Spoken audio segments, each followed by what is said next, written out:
over a year now, I've been hearing people complain about the lack of info for the video game Shin Megami Tensei X Fire Emblem.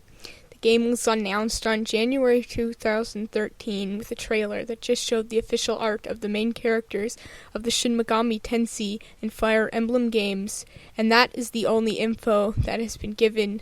Supposedly, the game is still on track. I am a big Fire Emblem fan, having played Awakening, and I absolutely loved it. For hours I used to read pages on the Fire Emblem wiki. One Fire Emblem game that always interested me was the second installment, Fire Emblem Gaiden. The fact that it was just a side story always interested me for some reason, and I thought the main character, had a cool name. That is, until I found out what it really means.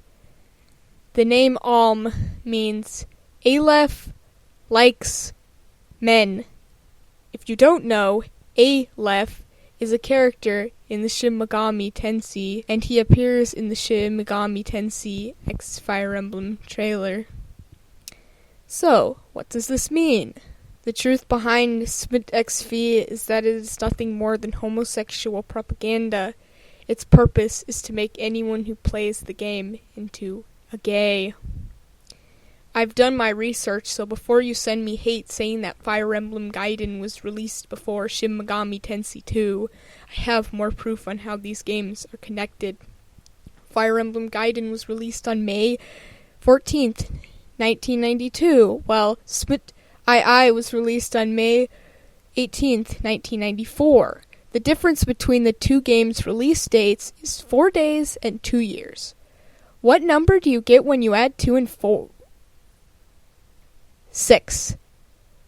And the character whose name means Aleph likes men, has 3 letters in his name. So what is 3 number 6's? 666. The number of Satan. Not only is Satan an evil homo, but he's also a character in the Shin Megami Tensei 2. See?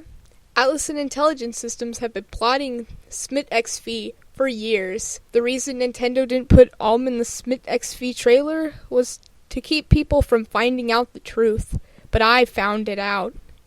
If you still don't believe me, I have even more proof, such as the Smit 2 character Dallas design obviously has references to and in that same year that Smit 2 was released, Atlas also released a game called Shin Megami Tensei If, which is a side story to the Smit franchise, and like I said before, Gaiden is a side story too. So now that we all know that the truth that Smit XV is evil homosexual propaganda, what happened to it? Well, here's what happened. Atlas and Intelligence Systems were going to release a game so evil, so vile, and so sinful that the government had to quietly cancel the project, and then they told all the workers to never get the news out on what happened. So, we are never going to hear news about this game again, because it doesn't exist. Wow, good riddance. The thought of seeing my favorite FE characters being gay just kills me inside. Who would even want to play a game called Shin Megami Tensei anime? I mean, what does that even mean? So that is the end of my video. I hope you learn a lot from it and feel the same way I do about this terrible project and are inspired to not be so hyped about evil projects like this ever again. Goodbye.